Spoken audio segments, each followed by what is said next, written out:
Testimony begins in a deadly case of road rage. Now, prosecutors say this isn't the first time Martin Zale has found himself in trouble on the road, but in this particular case, his lawyer insists he was not the aggressor. 7 Action News reporter Dave Llewellyn is live in Howell tonight with the very latest for us. Hey, Dave. The deadly incident took place on the afternoon of September 2nd of last year.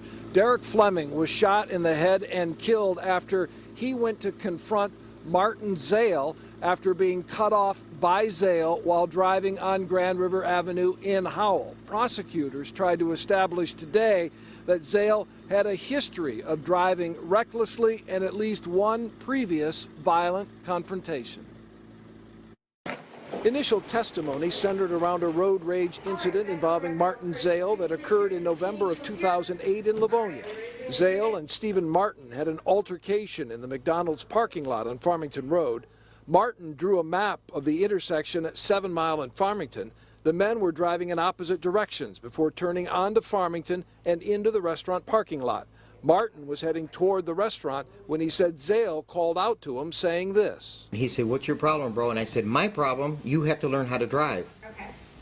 And then he hauled off out of nowhere with a closed fist and hit me right in the face. The restaurant manager, Sarah Burney, testified she called 911 after witnessing the altercation. It looked like the one gentleman who pulled in second was gesturing, yelling, and then he pushed the guy and then swung his hand around and connected with his head. She also provided police with a license number to Zale's vehicle. Zale admitted to the altercation, but initially told police he shoved Martin. Later, he said he slapped him. 3 of Zale's former co-workers also testified how he drove recklessly to and from work, cutting them off and zigzagging in and out of traffic at high speed.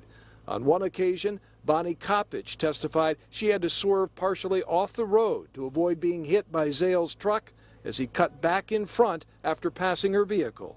Zale is charged with open murder for fatally shooting Derek Fleming in September of 2014. Zale is also charged with discharging a weapon from a vehicle and 2 counts of felony firearms. If convicted, Zale faces up to life in prison. Testimony in this case resumes tomorrow at 8:30. We're told the trial could last 2.5 weeks. We are live in Howell tonight. Dave Llewellyn, 7 Action News. All right, thanks a lot, Dave.